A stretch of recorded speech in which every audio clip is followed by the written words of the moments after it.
71장 내게 있는 모든 것을 주를 위해 바치네.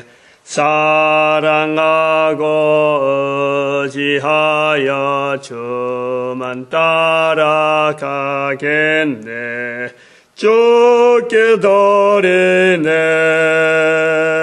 주께 드리네. 사랑하는 구주 배 모두 드리네. 하나님 말씀 마가복음 11장입니다. 마가복음 11장 1절에서 끝절까지 말씀 교독합니다. 1절 말씀 제가 먼저 받들어 봉독드립니다. 저희가 예루살렘에 가까이 와서 감람산 벳바게와 베다니에 이르렀을 때에 예수께서 제자 중 둘을 보내시며 예수님께서 마가복음 11장 예루살렘에 가까이 와서 예루살렘에 가까이 왔습니다. 마태복음의 21장, 마가복음은 11장, 10장을 축소하고 마태복음은 또 21장부터 28장까지 있고 마가복음은 11장에서 16장 이렇게. 그러니까 예루살렘에 가까이 와서까지가 마태에 있는 내용을 마가는 지금 줄여가지고 10장으로 줄여놨죠. 10장 안에 20장에 있는 내용인데 10장 안에 다 그 많이 줄여져 있는 거죠. 그래서 어떤 사람들은 이제 이런 것이 원래 자료는 마가의 자료를 보고 마태가 부풀렸다, 추가를 했다 하는 이런 시각을 보려고 합니다. 그러나 저는 늘 그렇지만은 마가가 베드로를 통해서 글을 쓴 내용보다는 마태는 직접 제자고 마태가 먼저 쓴 걸 가지고 마가는 현장적으로 그렇게 줄이는 거예요. 현장. 다시 말하면 예수님의 교훈이라든지 예수님께서 여러 가지 제자들이나 또 뭐 이렇게 교훈, 가르침 이런 거는 많이 빠져 있죠. 그래서 그거는 왜냐니까 이미 마태가 기록을 해놨기 때문에 똑같은 교훈을 다시 할 필요가 없는 그런 어떤 의도로 보는 거죠. 그래서 현장에서 마가는 전도 현장을 많이 다니기 때문에 예수님의 말씀 중에서 이런 말씀, 예수님에 대한 행적에 대한 내용을 많이 실질적으로 걸어갔던, 앉았던, 말씀하셨던 그 내용이 직접적인 행동으로서 지금 마가의 현장에서 또 이 마가를 통해서 듣는 글을 보는 많은 사람들에게 그런 느낌이 드러나기를 바라는 그 글로서 이 마가복음이 기록되어졌을 것이다. 그렇게 추정을 해보는 겁니다. 예루살렘에 가까이 왔다.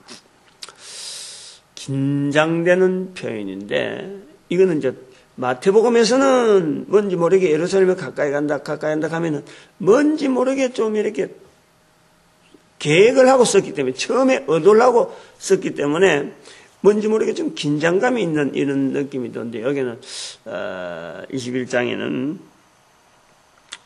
어제 10장보다는 조금 덜하게 1장 어디입니까? 그렇죠. 32절에서 보면 조금 덜하게 긴장감에 대한 거는 조금 없다. 이제 가까이 와서 이제는 예수님께서 들어가는 낙이 새끼 준비하는 모습. 그리고 거기에서 이제는 들어가면서 주변에 많은 자들이 호산나 다윗의 자손이여, 하나님의 이름으로, 주의 이름으로 오시느니여, 찬송하리라다 주의 이름으로 오시느니여, 주의 이름으로 오시느니여. 이 찬송이 예수님에게는 적합한 찬송이죠. 호산나 뭐 이것도 찬송하라. 그러니까 알려라, 기뻐하라, 나타내라 하는 이런 뜻에서 예수님 앞에 들려지는 찬송하려다 주의 이름으로 오시는 이여, 이게 바로 그리스도라는 거예요. 그리스도.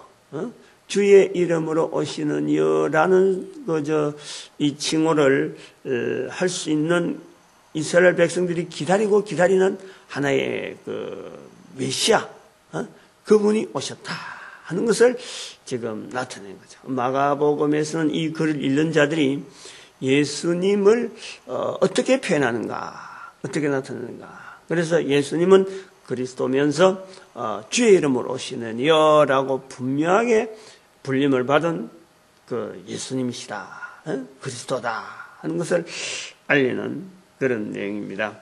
그리고 바로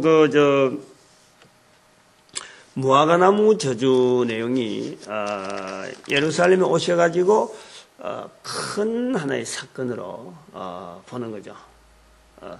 그 무화과나무 사건을 이 성전 정화 속 성전에서 매매한 자들을 둘러엎는 이 사건보다 무화과나무 사건을 먼저 기록하고 있는 이런 내용을 볼 때라도 이것이 그 성전하면은 제사, 또 성전에서는 가르침, 뭐 이런 것으로 인식이 되어 있는 예루살렘의 생활, 그보다도 예수님은 실제로 거기 출입하면서 이런 무화과나무에 대한 이제는 마지막을 경고했다 하는 것을 좀 부각하게 되는 그거 우리가 볼 수 있습니다. 여기에 이제 무화과나무에서 우리가 볼 수 있는 것은 예수님의 말씀, 이제부터 영원토록 사람이 14절, 이제부터 영원토록 사람이 내게서 열매를 따먹지 못하리라. 이제부터 영원토록 사람이 열매를 따먹지 못하더라. 내게서 열매를 따먹지 못하리라. 영원토록 내게서 열매를 따먹지 못한다. 이제부터. 이 표현이 중요한 표현이죠. 천지 창조하신 예수님의 말씀, 그 말씀에서 우리가 볼 때라도요, 이게 그냥 예사로 넘어갈 말씀이 아니잖아. 그러니까 제자들이 베드로가 생각이 나가지고 다음날 아침에 또 한 번 더 말라 있으니까 그 말씀이 생각이 나서 베드로가 이제 다시 물어보는 그 말씀이면서, 이 말씀은 굉장히 어떤 함축이 있는 그런 표현이에요. 이제부터 영원토록 내게서 열매를 따먹지 못하리라. 무화과나무라고 하는 이 나무는 이스라엘의 국수라 그러네요. 국수. 나무. 나라 나무. 이스라엘의 상징적인 나무. 포도원이 있고 무화과가 있고 또 감람나무가 있고 나름대로 이스라엘 백성들이 좀 이렇게 의미를 두는 나무가 있습니다만, 무화과라는 그 의미는, 무화과는 일종의 이스라엘 백성들의 끈질긴 그 뿌리가 굉장히 질기기 때문에, 무화과나무를 심어놓으면 그 주변에 이 흙들이나 이런 땅들이요, 아주 단단하게 무화과 뿌리로 인해서 지켜진다고 할 정도로 아주 단단하게 뿌리가 아주 산지사방으로 얽혀가지고 위에서 아무리 베는 것 같아도 밑에는 아주 든든하게 살아있는 거예요. 그러니까 이스라엘 백성들의 그 역사를 통해서 봐도 그 나라의 역사가 무화과나무와 같다 할 정도로 아주 질곡을 많이 겪었지만은 그래도 든든하게, 단단하게 유지가 되고 있는 그런 하나의 형태가 되고, 또 무화과나무라고 하는 이것은 이스라엘 지역에서의 그 하나의 음식과 비슷하게 곡식을 해가지고 추수해서 먹는 거에 일종의 그까지는 따라가지 못할 정도라도 추수하지 않아도, 그러니까 이 곡식을 안 길러도 씨 뿌리고 안 해도 이거는 해마다 자연히 먹을 것이 있으니까 이거는 하나의 식물과 같은 식물 저장 탱크죠. 창고죠. 그만큼 필요한 그런 나무였단 말이에요. 그런데 여기가 이스라엘 백성들이 여러 가지가 좀 많이 가서 좀 맞아가는 게 있으니까 가장 아끼는 나무. 그래서 일종의 자기 나라를 하나의 상징하는 그런 어떤 나무인데 그 나무를 이제부터 영원토록 열매를 따먹지 못하리라 하는 한 나무를 가지고 이야기했지만은 이제부터 내게서 그거는 단위 지금 예수님 앞에 있는 나무를 이야기했는데 이 나무 속에서 이스라엘 전체 운명을 표현하는 그런 말씀으로 본단 말이죠. 열매를 따먹지 못하리라 내게서 그러니까 영원토록 예수님께서도 그 마태복음에 오늘 여기에서는 그 말씀이 지금 아직까지 나오질 않습니다만은 마지막 부분에 들어가서 24장 부분에 들어가서 예수님의 그 성전 파괴 이야기할 때 마태복음에 말씀하고 있습니다. 주의 이름으로 오시느니 할 때까지는 너희가 나를 보지 못하리라. 그럼 주의 이름으로 하시느니요 하고 받아들였는데 실제로는 이 백성들이 주의 이름으로 하시느니요 할 때까지는 나를 보지 못하리라. 그러니까 주의 보시느니요 할 때가 한 번 더 기회가 주어지는 한 번 더. 지금 예수님이 실제로 오신 것은 모든 이스라엘이 바라는 메시아로서 출현을 했는데 이스라엘 백성들이 그 예수님을 메시아로 받지 않기 때문에 예수님께서는 그 기회를 한 번 더 뒤로 연기합니다. 유보하는 거예요. 한 번 더 기회를 주시는 거예요. 완전히 멸망되어진 건 아니고. 그래서 여기에서 열매를 따먹지 못하리라. 열매라고 하는 열매 부분만 이야기했지 실제로 무화과 나무 자체의 존속에 대해서는요. 실제로 그것은 말씀을 안 한 거예요. 그리고 마태복음에서는 그냥 열매를 따먹지 못하라 이런 내용이 아니고 마태복음에 우리가 잠깐 넘어가 보면은 한번 좀 잠깐 봅시다. 이것이 자 이제부터 영원토록 내가 열매를 맺지 못하리라 하시니 무화과가 곧 마른지라 제자들 앞에서의 그 표현에서는 마태복음에서는 곧 마른지라 이래 나왔고 마가복음에서는 하루 더 넘긴 거죠. 베드로가 보고 말라 있으니까 이것이 이상하다 해서 다시 예수님에게 물어보는. 그래서 그 하나의 그 영원토록 마르리라 영원토록 열매가 없으리라 하는 거하고 마가복음의 내용하고 마태복음의 내용이 조금 그 뉘앙스가 좀 다르다. 마태복음에는 곧 마른지라 하니까 곧 말라서 이제 그 자리에서 나무가 죽은 같은 내용이 들고 마가복음에서는 영원토록 열매가 없으리라 하는 말씀 자체가 부각이 된단 말이에요. 그래서 마른 것은 나중 사건으로 나오는 거죠.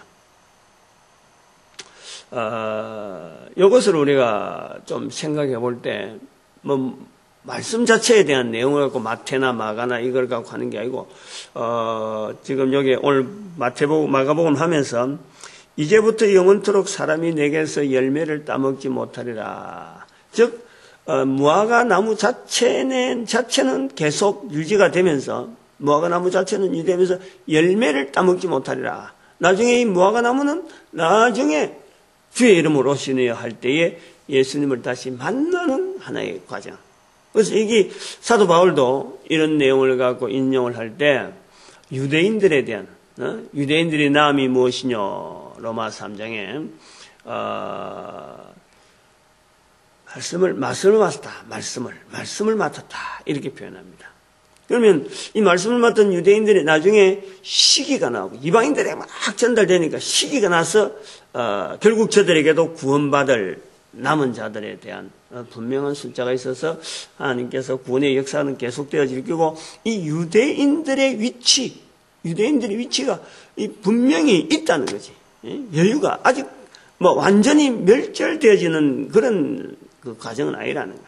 이런 전체적인 걸 봐도 분명히 하나님께서 이스라엘 백성들을 유도해서 참 말씀을 이룰 수 있도록 하나의 환경을 허락하여 주시고 예수님께서 그곳에서 출생하시면서 말씀이 있다라는 것 자체를 정명에 나오고, 그래서 예수님께서 거기에서 계시다가 성천하시고 나서는 제자들에게 내 증인이 되라, 모든 족속으로 제자를 삼아라 하고 말씀을 마치신단 말이죠.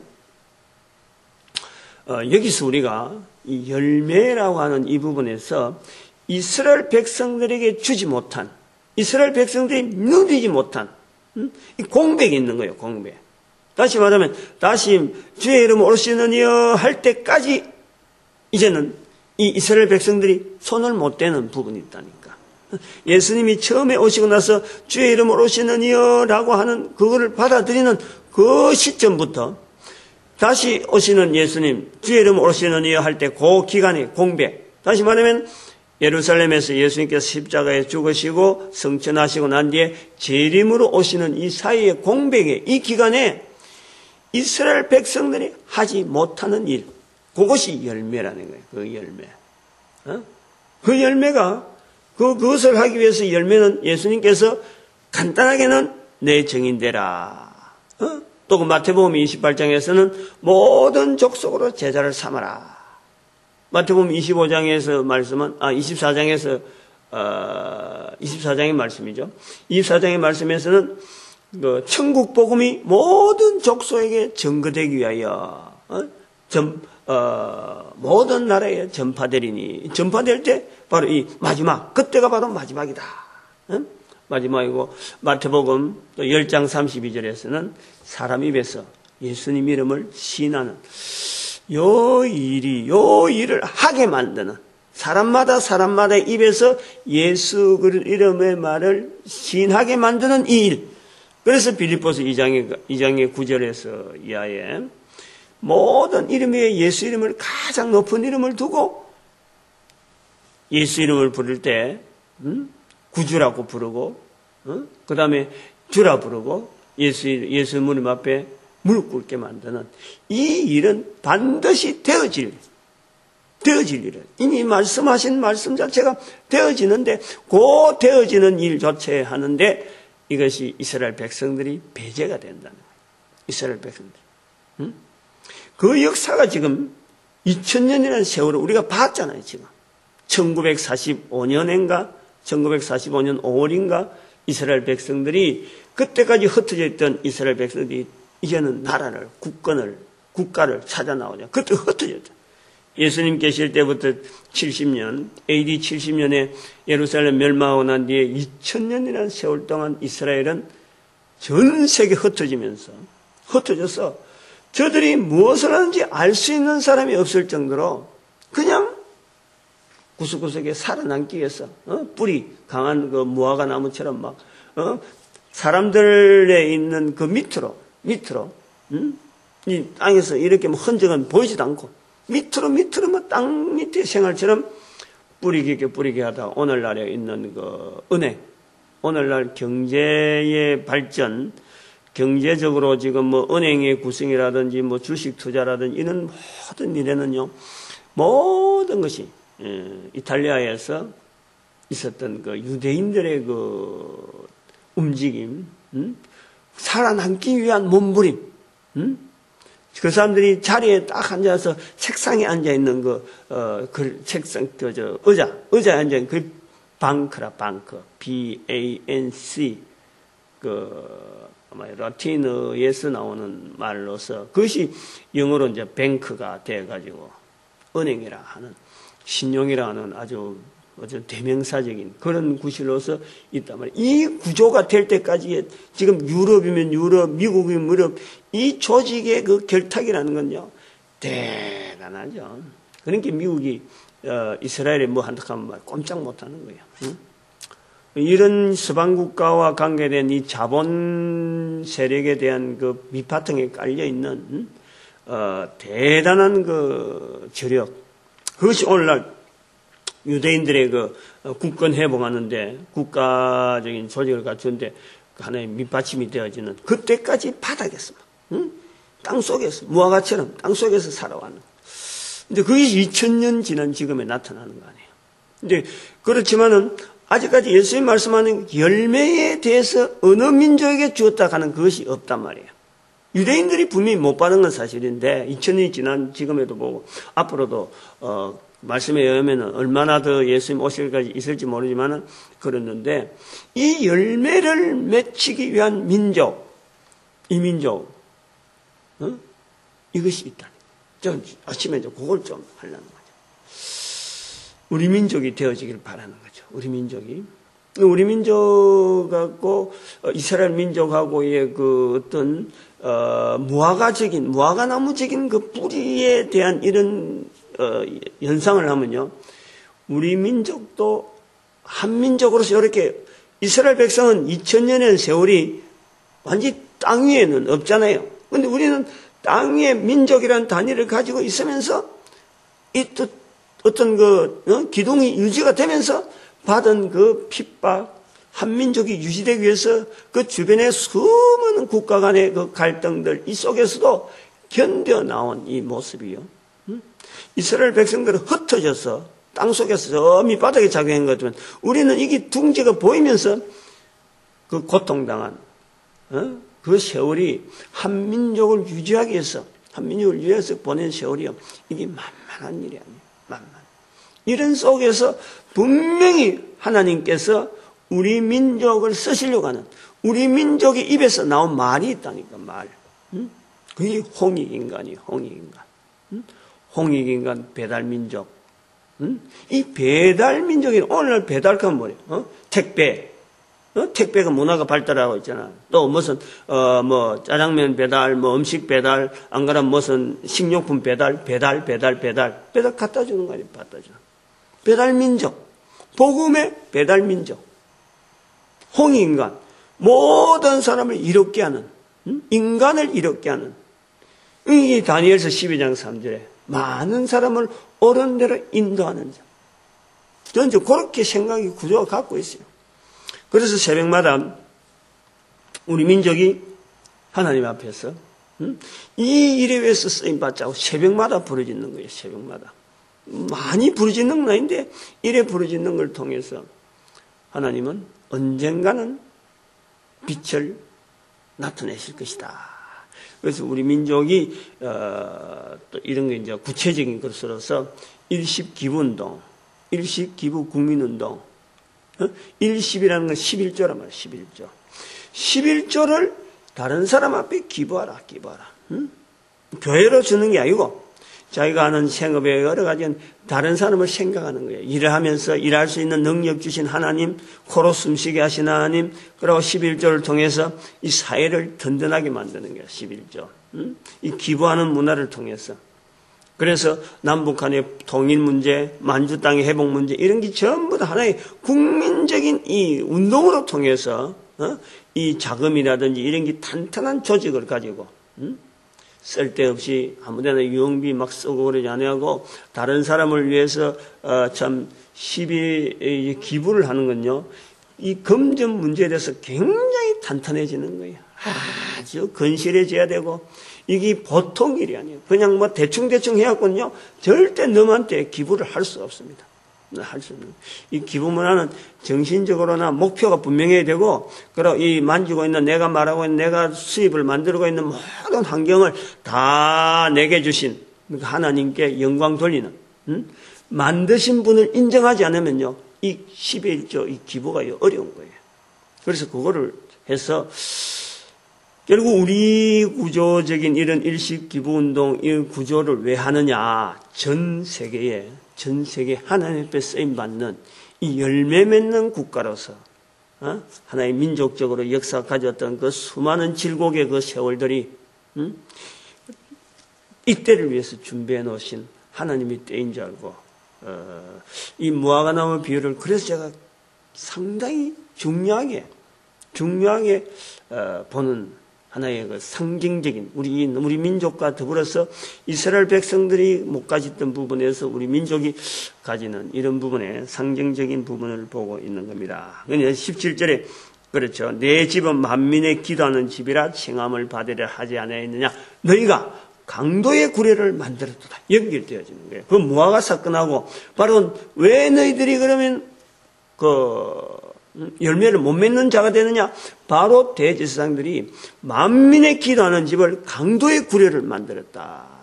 강도의 구례를 조직 속에서 있을 수가 있는, 얼마든지 그렇게 변질될 수 있는 그 이스라엘 백성들이 변질되어진 모습, 기도하는 집인데, 그 기도하는 집이 오늘 앉아서 참 쥐어져 부르짖는 기도가 아닙니다. 이건 바로 전도, 전도하는 집이라, 하나님을 나타내는 집이라 해야 되는데, 이스라엘 백성들이 거기에서 개인의 어떤 조직, 개인의 어떤 이권, 이것 때문에 했다. 오늘날 교회하고 똑같아요. 오늘날 교회가 지금까지 참 2000년 동안 하나님께서 이 교회를 통해서 이렇게 융성하게 만들었는데 전도하지 않는 교회가 되었기 때문에 이런 말씀을 만약에 책한다 그러면 오늘날 교회도 벗어날 수가 없어요. 그러나 우리가 이 교회를 통해서 올바른 길을 찾기로 우리가 자꾸 축복한 거예요.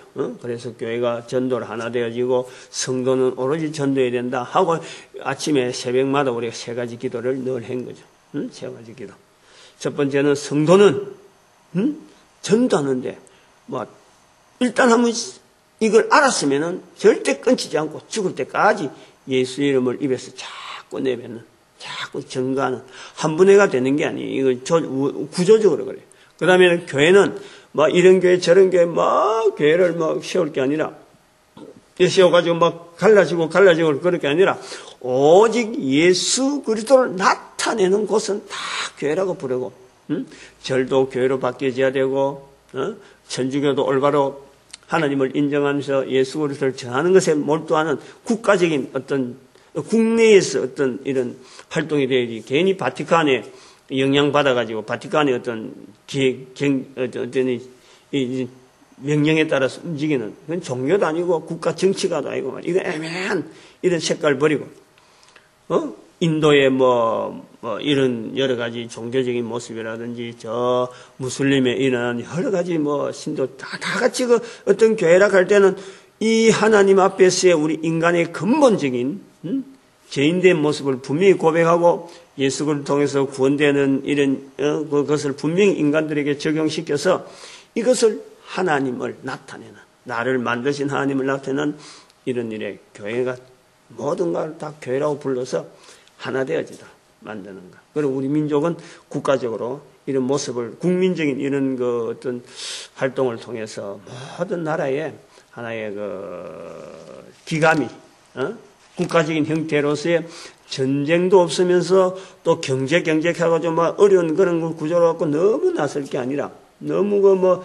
이 자연을 파괴하면서 나올 게 아니라, 인간을 위주로 한, 인간 본연을 중심으로 한 어떤 사회 구조, 이런 것을 통해서 우리가 다른 나라에서 보여주는, 그래서 우리가 선지자적인 국가로서의 하나님 앞에 쓰임받는 열매, 그걸 우리 새벽에 부르짖는 겁니다. 오늘 마가복음 10장, 무화과 저주 사건과 연결된 다른 거하고도 많이 있지만은, 오늘 그것만 좀 집중적으로 한번, 말씀을 나눠봤습니다. 오늘도 우리 전도자들이, 참, 성도는 어떤 전도한 일에, 또 교회는 연합하여서, 전도로 하나 되어지고, 그래서 우리 민족이 하나님 앞에서 이 귀한 일에 끝까지 쓰임받는 이 일에 하나님 앞에 부르짖는 부르짖음 드리기를 바랍니다. 주여 삼창합니다. 주여!